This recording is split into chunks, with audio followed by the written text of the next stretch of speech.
Hello you lovely people, welcome back to my channel. I have a very cool video today, something different, something that involves giveaways. I've got 2 giveaways for you lovely people because we managed to hit 500 subscribers and I've been thinking and pondering what would be really cool for a special 500 subscriber video, and it came to me while walking the dog. I am really lucky to have all you people watching my videos and I'm getting really good feedback, which is fun. However, what's really cool, what's super cool is the amount of watch hours I'm doing. It's in the thousands. I'm really close to 4,000 hours, which is like one of the things that you need to do to become like a full like YouTube partner, but we must get to 1,000 subs as well as the 4,000 hours. So please hit that like button and the subscription button. I'm gonna go through my favorite Yu-Gi-Oh cards. I've got a little pile of cards, some really old, some really new and recent, and have a little backstory about the cards. The first card I'm gonna show you is my Breaker the Magical Warrior. This is the original card I had when I was a kid,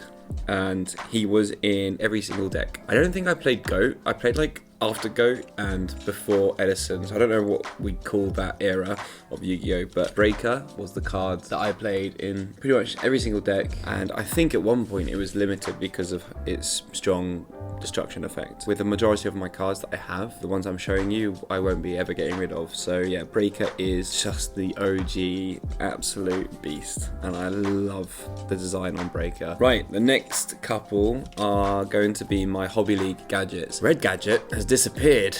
I have like 5 Green Gadget Hobby League cards and a couple, I think a playset of the yellow, but the red one has just decided to disappear. And that's so silly considering I'm telling you that they're my favorite, that they are my favorite cards. This was like one of the first decks I ended up playing a lot of. When I was younger, I didn't really go combo heavy and I didn't think about like the playstyle of decks. I just played the cards that I had. And I was able to pick up the Hobby League gadgets really early as a teenager. So what's really cool is these guys are going to be in the tins as QCR, so I might have to pick them up. Hopefully I can find my red gadget soon. Cool, next one, my Light and Darkness Dragon. I have 2 of these. The other one's an ultra rare. So I got one in a mega pack bundle that had this card at the front and then some packs behind it. I was like, Mum, I need to buy this, please buy this for me. I would see it every single time we would go shopping. It was a place called Langley in Norwich. And yeah, it had every single TCG, every single toy. It was just the ultimate quintessential toy shop. And when they had this product out, I was like, I have to get this.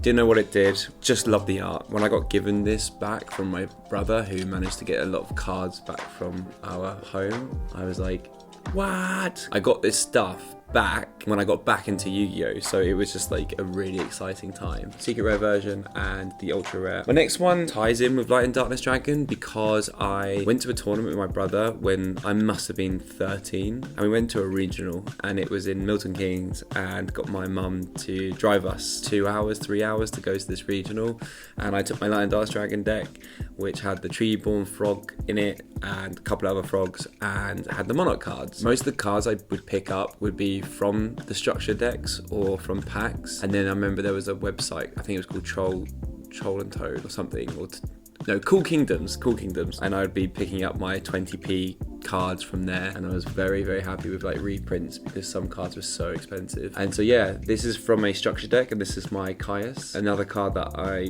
hold close to me because it was like a really strong card in the meta, and as you can tell with Edison events, it's still a beast. So yeah, my first edition, and yeah, this was in the structure deck and still got it from them. This card is a new card for me, this one. I had one exactly the same. I remember years ago when we were kids, people would do their trade binders on YouTube, and I remember there's a couple of Americans who still do Yu-Gi-Oh. They would have their binders and they'll show you what their trades are and what's for sale and all that. I remember picking one of these up from America via DMing somebody on YouTube. I don't think you can do that anymore, but I love the dual terminal cards, the really old ones. I think a dual terminal machine that doesn't work or works or whatever in a study or something, or like here, would be my favorite thing. So if you've got one of them, let me know. So this is a dual terminal card, and it's Alley of Justice Catastor, and yeah, it's only a rare.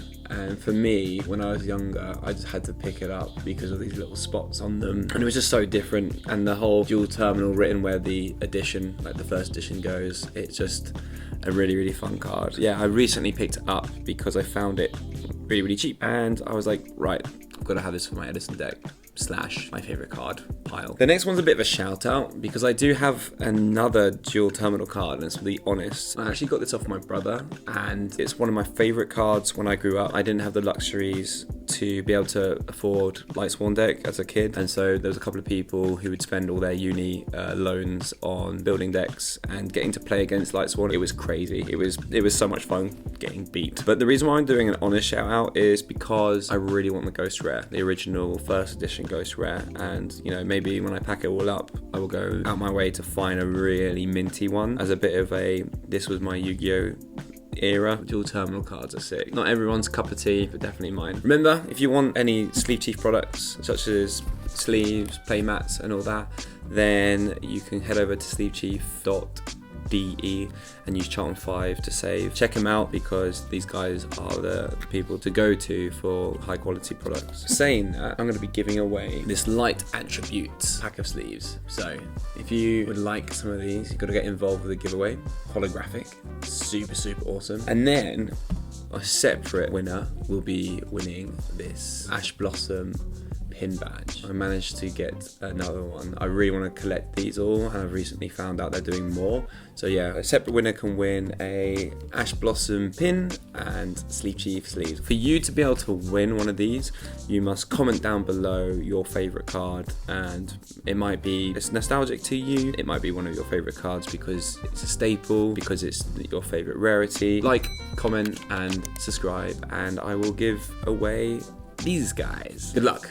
Good luck. So the next part, I'm actually going to cause a scene here. I've got Runic Allure. So when I started coming back, I was playing really rogue decks because I had no idea what was good, and when you come back to Yu-Gi-Oh! After a long time out, it's really overwhelming. I thought for a second that Dark Magician was a meta deck when I came back to Battle of Chaos because of some of the support cards, and I was researching combos and stuff, and then all of a sudden I was like, yeah, this is not it. And then I also thought Dynamorphia was something because the hype around the secret rare that was coming out of Battle of Chaos, and yeah, I learned that it was very rogue, but I did enjoy it, so I did pick up that deck. After a while with Dynamorphia and Flu, I won't go there, I picked up the Runic cards, so I realised I'm starting to play control decks, especially when you're new. I started off slow, which is a good pointer for new players or players that want to get competitively.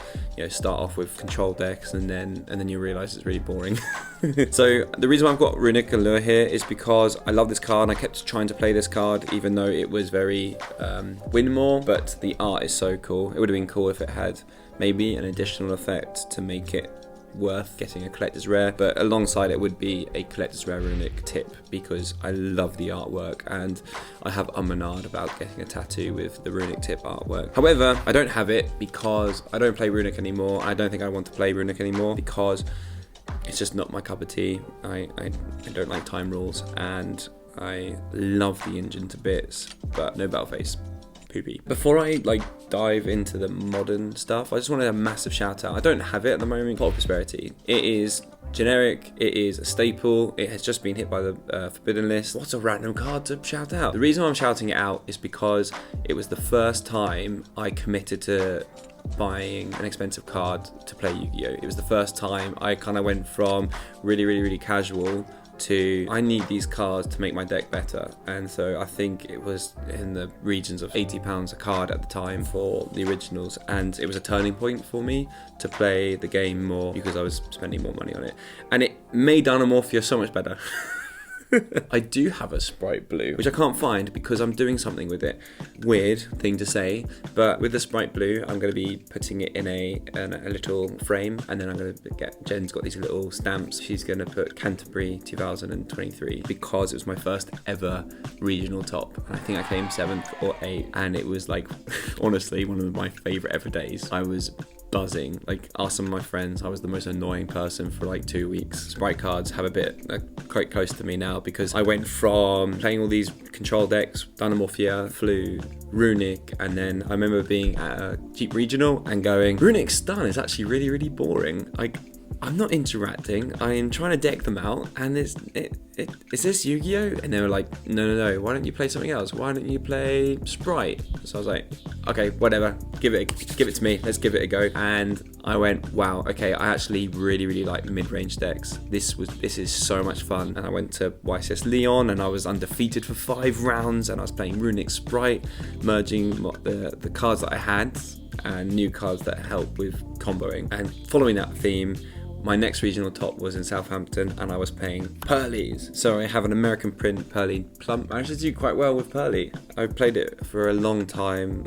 I max rarity'd it. I loved it to bits. But then when you're moving on to a new deck, you've got this whole expensive shiny deck here, and you're not playing it. So my brain was like, must get rid of it to get something else. I managed to keep my lovely American print Plump, and luckily there's been lots of reprints, so I can just collect rare Pearly without a problem because of Rarity 2 collection. Plump managed to get me a top 8 finish in Southampton, and I ended up playing Jake Quincy and Zeki from tier 0 last 2 rounds to be able to get the top. I love it. It was so much fun. My next one is this guy. Coral Dragon has been in all the synchro builds that I've played, like all the Runic synchro builds, Natura, Plunder Patrol. For some reason, I really like this card, and I don't know if this is the original print. It's TDIL, which I'm not too sure what it is, and they have QCR this guy, but just one of my favorite cards. It does good things, you know. You can pop a card, you can draw a card. It's just great, and it's a tuner. I don't